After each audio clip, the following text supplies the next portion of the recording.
Alright, so we're going to try something just a little bit different today with the video, and I'm going to stand up and see how I like that and how that goes. Yesterday, you guys watched the video on the commercial exchange, or commercial revolution. Today, we're going to talk about mercantilism. Okay, mercantilism is defined as an economic theory common during the 1500s to 1750. Okay, and mercantilism is an economic theory that's really a driving force behind the age of exploration and the age of expansion. And so that's what we're going to talk about today. So first of all, the way I want you to think about mercantilism is an idea of economic nationalism. Okay, economic means health of your economy, how people make money. All right, and nationalism is pride in your country. So the easiest way to think about mercantilism is that it is pride in your nation's economy, and it's using that economy to make money for your country and to show your pride. Well, one way, and the way that we see this illustrated in mercantilism, is that all countries should be self-sufficient. Self-sufficient means that all countries should provide for their own. They shouldn't have to get anything from anybody else. They produce all of their own goods, their clothes, their food, everything. And they don't trade with anybody unless it's to make money. And that's the only reason to trade, according to mercantilism. So desire, one characteristic is economic nationalism, okay, and that is to become self-sufficient so you can be the biggest, baddest country around, so that you can produce all this stuff and people want to be you, and that you can provide your people with everything you want. Second characteristic of mercantilism is the gathering of bullion.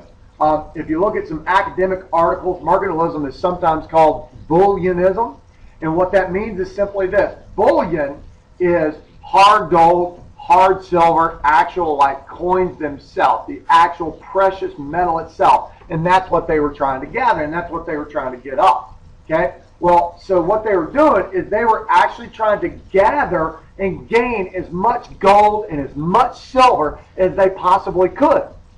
And so countries would trade, and they would keep these giant hoards of money.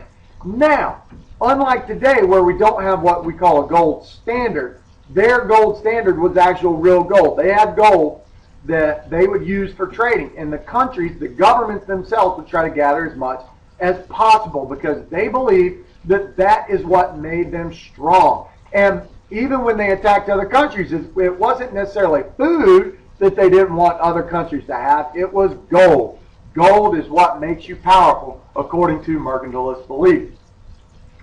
Third characteristic or third facet of mercantilism is that land equals power. Now, I want you to pause the video for a second, and I want you to think about it. So when I say pause, I'm going to freeze, and I want you to pause the video, and I want you to answer this question: what can you get from land that will give you power? On your notes, I want you to write down as many things as you can think of that land, how land can make you powerful. Ready, set, pause. All right, good. All right, so now, come back. All right, come on back. All right, so now what I want you to think about is you guys wrote down some things. What you should have written down is land gives you actual physical land. One, you can grow crops.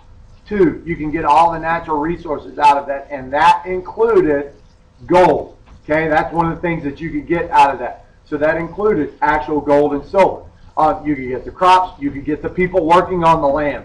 If you came to the New World, you could force the Native Americans into working for you.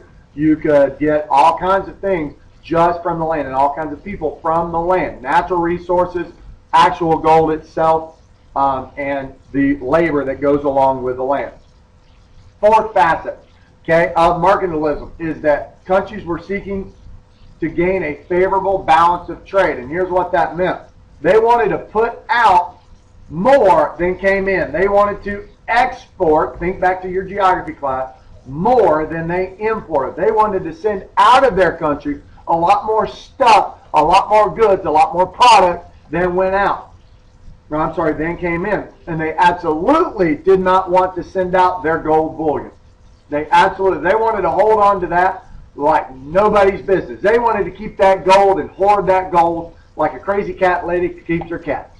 All right? Now, what role did all colonies play in this? Now, you're probably thinking, well, what does this have to do with the age of exploration and the age of colonialism that we're going to get into? Well, here's what colonies did for you. They did everything for the benefit of the mother country. Now, I want you to think about a really bad parent. Okay? And a really bad parent is going to use their kid to their own advantage. And that's what mother countries, that's what Britain, France, Spain, okay, Portugal, Holland, okay, the Netherlands, that's what they did to these countries. Is once they got colonies, they didn't really care about the people in the colonies. They didn't care about the people that went from their countries to those colonies. All they really cared about was, how can you benefit me? And the game we're going to play tomorrow is going to do a really good job of illustrating this concept of the mother countries are more important than the colonies. They treated them unfairly. They tried to use them only for wealth. And again, think about the things that can come with that. Land, natural resources, the actual labor force on that land. All right. Not only could you do that, but you could then turn around and you could sell products to your people. In the United States, we had cotton from the American South, which we'll illustrate in a second. The cotton from the American South was a natural resource harvested by slaves, sent back over to England. England factories, in turn, took them and made them into shirts. Now, they took those shirts and then sold them back to the Americas. For example, the American colonies were not allowed to compete with England. They could not have their own factories, which eventually ended up developing in the Northeast.